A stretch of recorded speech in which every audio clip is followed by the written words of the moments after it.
श्री शिवाय नमस्तुभ्यम। जय श्री कृष्ण, राधे राधे। प्रिय भक्तगणों, आप सभी पर भगवान श्री कृष्ण की कृपा सदैव बनी रहे, इसी मंगल कामना के साथ आज के वीडियो का शुभ आरंभ करती हूँ। आज चैत्र मास की अमावस्या तिथि है। हिंदू धर्म में चैत्र मास की अमावस्या को बहुत ही महत्वपूर्ण माना गया है। हिंदू कैलेंडर के अनुसार हर माह के कृष्ण पक्ष का 15वें दिन अमावस्या कहलाता है और चैत्र मास की अमावस्या तिथि को चैत्र अमावस्या के नाम से जाना जाता है। पितृ दर्पण, श्राद्ध, भगवान विष्णु और शिव जी की पूजा के लिए यह दिन बहुत ही खास माना जाता है। धार्मिक मान्यताओं के अनुसार आज के दिन गंगा स्नान एवं दान करने से मनुष्य को जीवन में सफलता प्राप्त होती है और पितृ प्रसन्न रहते हैं। आज के दिन चैत्र मास की अमावस्या की कथाओं को सुनने से मनुष्य के सभी पाप और संकट दूर हो जाते हैं तथा उसकी मनोकामनाएं पूर्ण होती हैं। तो आज मैं आपको सुना रही हूँ चैत्र मास अमावस्या की बड़ी ही दुर्लभ कथा।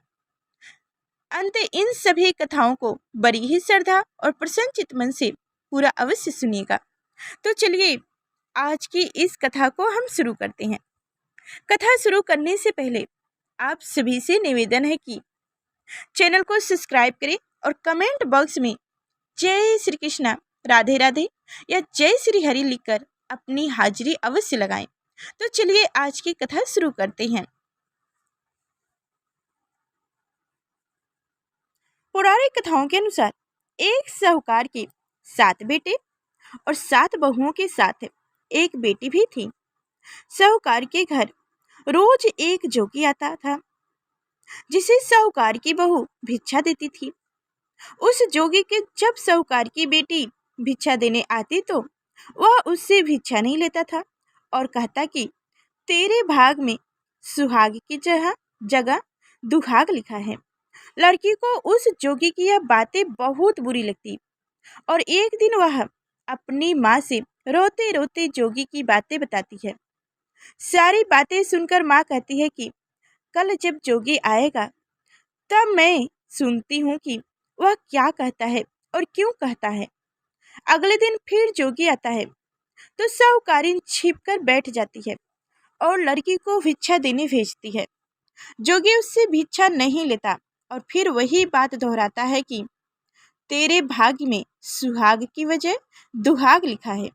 लड़की की माँ बाहर निकलकर आती है और जोगी से कहती है कि एक तो हम तुम्हें भिक्षा देते हैं और तू हमें गाली देता है।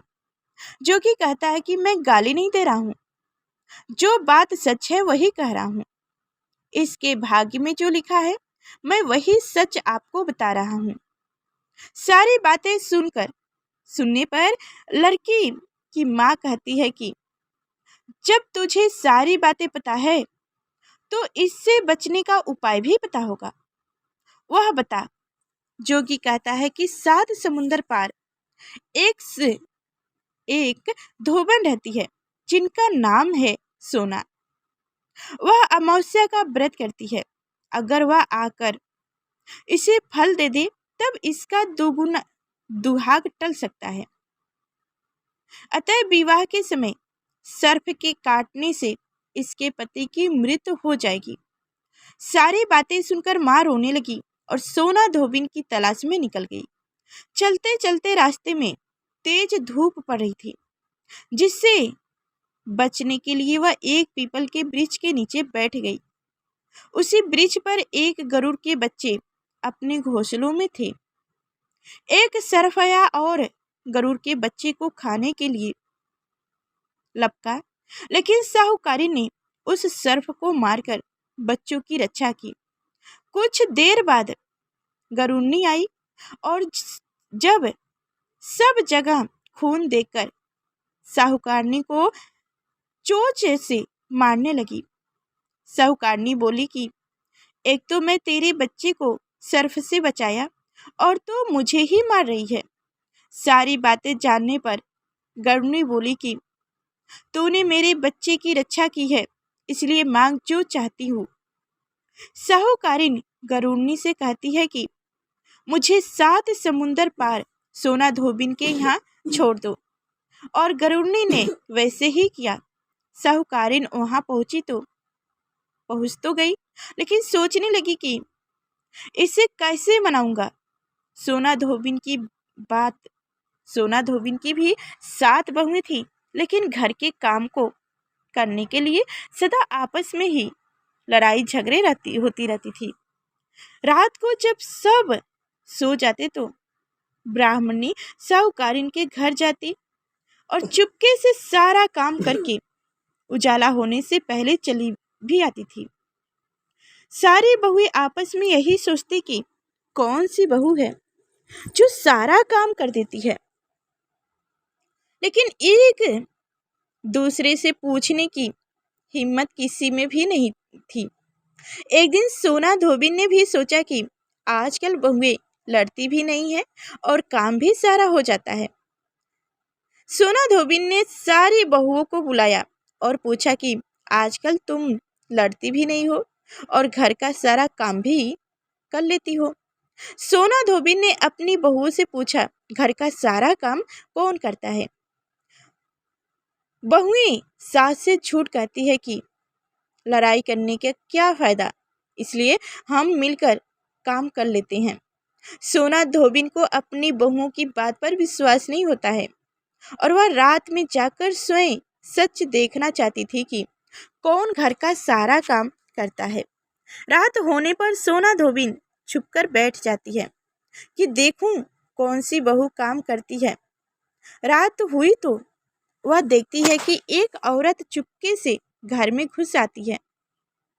वह देखती है कि उसने घर का सारा काम कर दिया और जाने की तैयारी में है।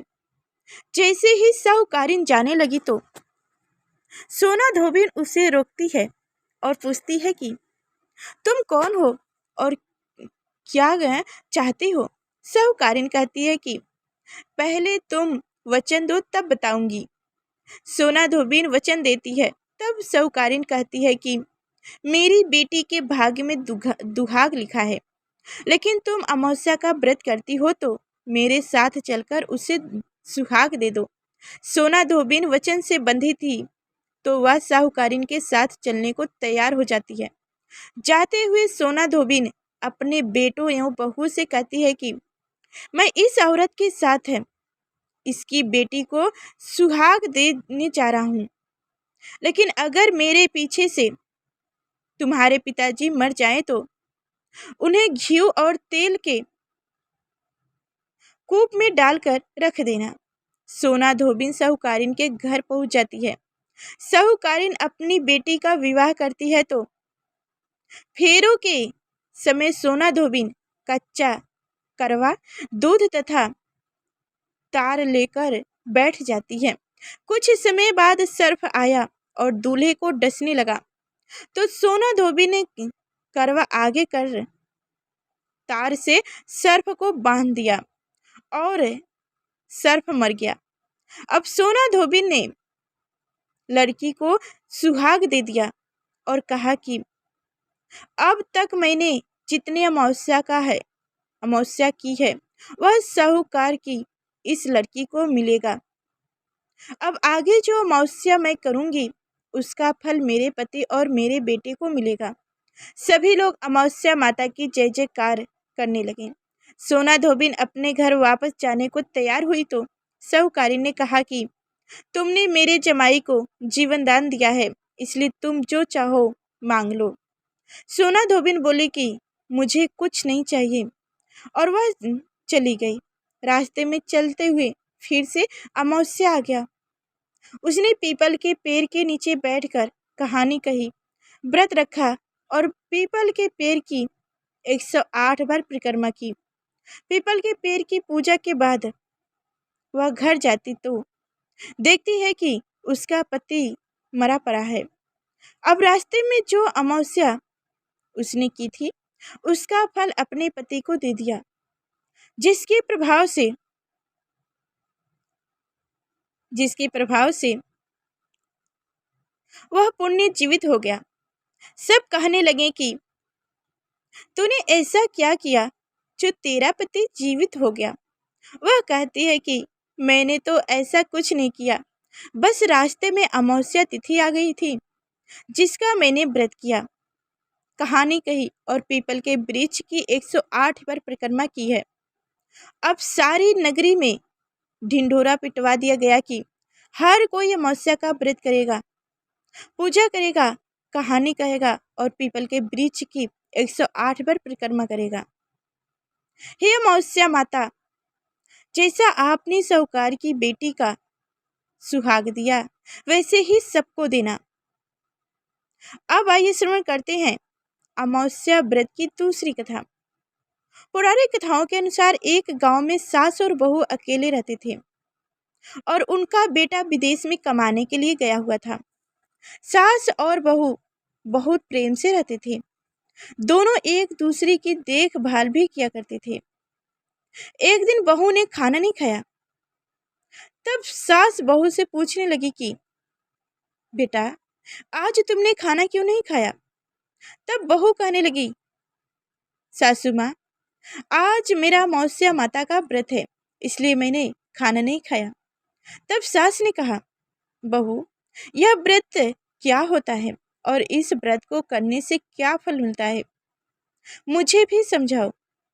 तब बहू कहने लगी, सासू माँ, अमावस्या माता का व्रत करने से बहुत पुण्य मिलता है, घर में अन्न धन भरा रहता है, सुख शांति बनी रहती है और अटल सुहाग मिलता है तथा पुत्र की प्राप्ति होती है। इसी तरह से 3 पनौती अमावस्या माता का व्रत भी रखा जाता है।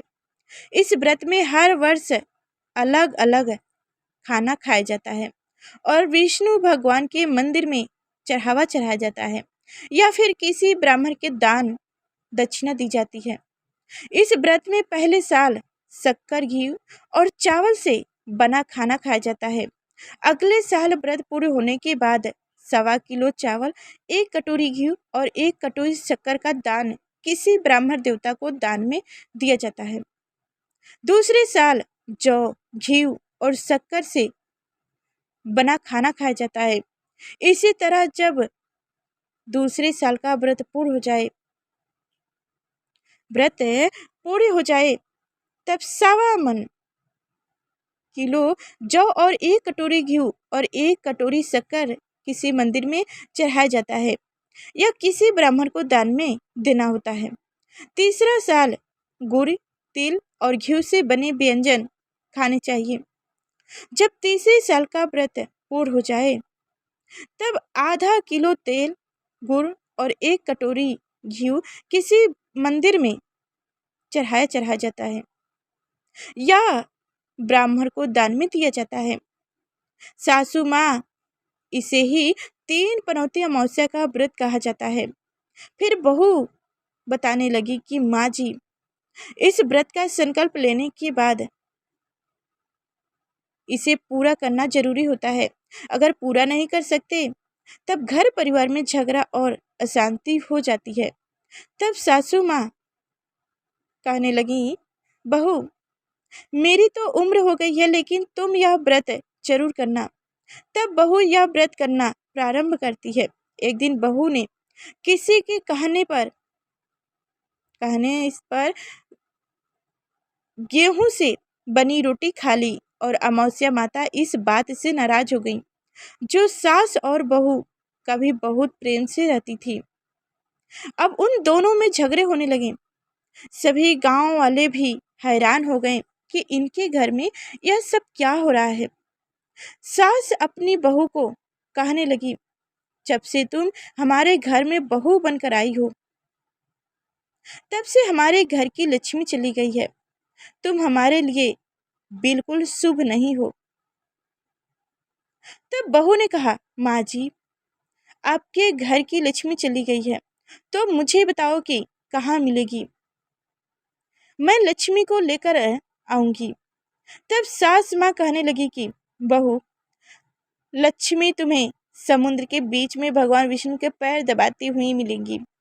तब बहू यह कहकर चली जाती है कि माँ जी, अब तो मैं लक्ष्मी जी को लेकर ही आऊंगी, वरना वापस ही नहीं आऊंगी, नहीं तो मैं इस घर में पैर तक नहीं रखूंगी। ऐसा कहकर बहू लक्ष्मी की खोज में लक्ष्मी की खोज में चली गई। जब बहू लक्ष्मी की खोज के लिए निकली तब उसे बीच रास्ते में गाय मिल गई। वह उसे पूछने लगी, आप कहाँ जा रही हो?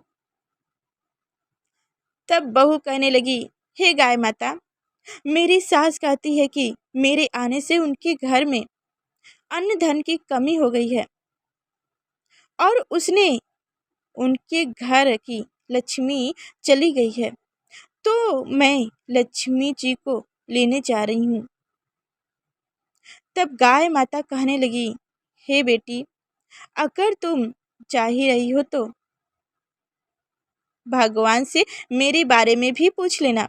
तब बहू कहने लगी, ठीक है गाय माता, मैं आपके बारे में भी पूछ लूंगी। तब गाय माता कहने लगी, जब मेरा बछड़ा होता है तो मर जाता है, जिंदा नहीं रहता। तुम लक्ष्मी जी से पूछ लेना कि आखिरकार मेरे साथ ऐसा क्यों हो रहा है। मैंने ऐसे कौन से कर्म किए हैं जिसका सजा मुझे मिल रही है। तब बहू कहने लगी, गाय माता, मैं आपके बारे में जरूर पूछ लूंगी। ऐसा कहकर बहू आगे बढ़ गई। जब आगे बढ़ी तब रास्ते में उसे घोड़ी मिली जिसके गले में घंटी बंधी हुई थी। घोड़ी ने भी कहा, बेटी, तुम मेरे दुख का निवारण लक्ष्मी जी से पूछ लेना। तब बहू कहने लगी, मैं जरूर पूछ लूंगी। ऐसा कहकर बहू आगे बढ़ गई। आगे जाते ही बहू को एक अंधा और बहरा बुजुर्ग मिल गया। उसने भी बहू से अपनी समस्या के निवारण के लिए पूछने को कह दिया। तब बहू उसकी समस्या भी भगवान से पूछने का कहकर आगे बढ़ गई। आगे जाते ही बहू को एक बूढ़ी औरत मिली जो कि हाथ और पैर से अपाहिज थी। उसने भी बहू से कहा, बेटी, जब तुम भगवान से मिलो तो उनसे पूछना कि आखिरकार मैं अपाहिज क्यों हूँ, मैंने ऐसे कौन से कर्म किए थे। तब बहू उसकी समस्या पूछने के लिए तैयार हो गई और फिर आगे बढ़ गई। आगे जाते जाते बहू बहुत थक गई और एक आम के पेड़ के नीचे बैठ गई। आम का पेड़ बड़ा खुश होकर बहू से पूछने लगा, बेटी, तुम कहाँ जा रही हो और कहाँ जा रही हो, कहाँ से आ रही हो। तब बहू कहने लगी, मैं लक्ष्मी जी को लेने जा रही हूँ। तब पेड़ भी अपनी समस्या भगवान से पूछने के लिए कहने लगा, मेरे पेड़ पर लगे हुए आम खट्टे ही क्यों होते हैं, इस बारे में बहू रानी भगवान से जरूर पूछ लेना। तब बहू पेड़ की समस्या लेकर आगे बढ़ गई। थोड़ी दूर जाने पर बहू को एक तलाई मिली। वह भी बहू से कहने लगी, बहू, तुम भगवान से पूछना कि मेरी तलाई का पानी इतना मैला क्यों है, कोई भी यहाँ आकर पानी नहीं पीता। तब बहू कहने लगी, जरूर पूछ लूंगी। ऐसा कहकर बहू आगे बढ़ गई। बहुत दिनों से जंगल में चलते चलते वह थक भी गई थी। उसे भूख भी लगी थी, लेकिन खाने को कुछ नहीं मिला, तो वह भूख और प्यास से बेचैन हो गई और जंगल में बेहोश हो गई। उसी समय भगवान श्री हरि और माता लक्ष्मी घूमते हुए उधर जा रहे थे। तब माता लक्ष्मी भगवान विष्णु से कहने लगी, हे नाथ, यह तो आपकी बहुत बड़ी भक्त है, आप इसके दुख का निवारण कीजिए। तब भगवान श्री हरि कहने लगे, इस संसार में जो बहुत से जीव दुखी हैं, सभी अपने अपने कर्मों का फल भोग रहे हैं, मैं किस किस के दुख का निवारण करूं। तब माता लक्ष्मी भगवान श्री हरि से विनती करने लगी, कहने लगी कि वह भूखी प्यासी है, अगर इसे ऐसे में जंगल में छोड़ दिया जाए तो जंगल के जानवर इसे खा डालेंगे। माता लक्ष्मी की बात सुनकर भगवान श्री हरि एक साधु का वेश धारण कर बहू के पास गए और उसे होश में लेकर आए। बहू के होश में आते ही साधु वेश में भगवान उससे पूछने लगे, तुम यहाँ क्यों आए हो और कहाँ जा रहे हो। तब बहू ने सारी बातें बता दी। उसकी बात सुनकर भगवान श्री हरि और माता लक्ष्मी प्रकट हो गईं और उसके साथ साथ अमावस्या माता भी प्रकट हो गईं। यह सब देखकर उनके चरणों में गिरकर उन्हें प्रणाम करने लगी। तब अमावस्या माता बहू से कहने लगी, बेटी, तूने मेरे व्रत को खंडित किया है, इसी की सजा तुझे मिली है, लेकिन अब मैं तुझे क्षमा करती हूँ। अब तुम घर जाओ, तुम्हारा घर अन्य धन से भर जाएगा, तुम्हारा घर सुंदर महल में बदल जाएगा और तुम्हारी सभी मनोकामनाएं भी पूर्ण हो जाएगी। यह सब होने के पश्चात बहू ने रास्ते में जो जो भी मिले थे उन सभी के दुखों का निवारण करने के लिए विनती की। तब भगवान श्री हरि कहने लगे कि कभी अपना दूध किसी और को नहीं पिलाया, इस कारण उसके बछड़े जिंदे नहीं रहते। कुछ समय उसका दूध तुम पी लेना, उसके बाद उसके बछड़े जिंदा रहने लगेंगे। और घोड़ी पिछले जन्म में आटा पीसने वाली महिला थी, वह किसी को आटा पीस कर नहीं दी थी, इसलिए उसके गले में चक्की के पाट बंधे हुए हैं। तुम उसके पाट खोल देना, वह बिल्कुल ठीक हो जाएगी। और वह बुजुर्ग कभी भगवान के मंदिर नहीं गया, ना ही कभी उसने भगवान के भजन सुने। तुम उसे ले जाकर मंदिर में दर्शन करवा देना, इससे वह ठीक हो जाएगा। अपाहिज महिला ने कभी अपनी जवानी में दान पुण्य नहीं किया, इसलिए उसकी यह सजा मिली है। तुम उससे कुछ भी दान करवा देना तो उसकी विकलांगता दूर हो जाएगी। और वह आम का पेड़, उसने तो कभी अपने पेड़ के आम किसी बच्चे को खाने ही नहीं दिया, इसी कारण उसके सभी आम खट्टे हो जाते हैं। अब तुम उस पेड़ का आम खा लेना, फिर उसके बाद से उस पेड़ का मीठा आम आने लगेंगे।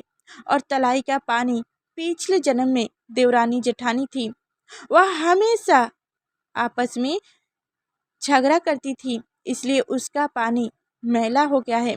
तुम उसकी पत्नी, तुम उसकी पानी पी लेना तो वह तलाई शुद्ध हो जाएगी, फिर लोग वहाँ आकर पानी पीने लगेंगे। इस प्रकार बहू ने भगवान श्री हरि, माता लक्ष्मी और अमावस्या माता को प्रणाम किया, उन्हें धन्यवाद किया और अपने घर लौटने के लिए तैयार हो गई। रास्ते में उसे जो जो भी मिला उनकी सभी समस्याएं भगवान के कहे अनुसार वह दूर करती चली गई। सभी ने उसे भर भर कर आशीर्वाद दिया। घर पहुंचते ही उसका टूटा फूटा घर एक सुंदर महल में बदल गया। उसके घर में अन्न और धन के भंडार भर गए। अब बहू ने सासू माँ से कहा, सासू माँ, आपने तो सच में कहा था कि मैं आपके लिए शुभ नहीं हूँ। मेरे जाने से ही आपके घर में लक्ष्मी आई हैं। अब आप यहाँ रहो, मैं मरने जा रही हूँ। तब सासू ने कहा, बेटी, यह सब तुम्हारे अमावस्या माता के व्रत करने का फल ही हमें मिला है,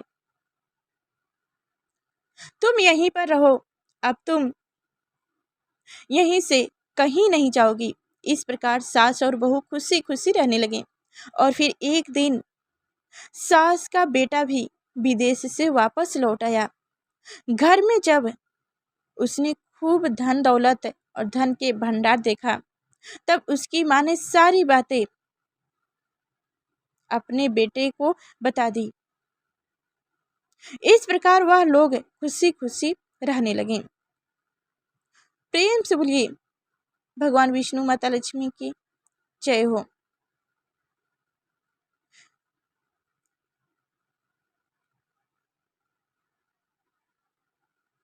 बोलिए अमावस्या माता की जय हो। हे अमावस्या माता, इस कथा को कहने, सुने और उपकार भरने वाले सभी भक्तों के घर में धन्य धान के भंडार भरे रखना, सभी की रक्षा करना।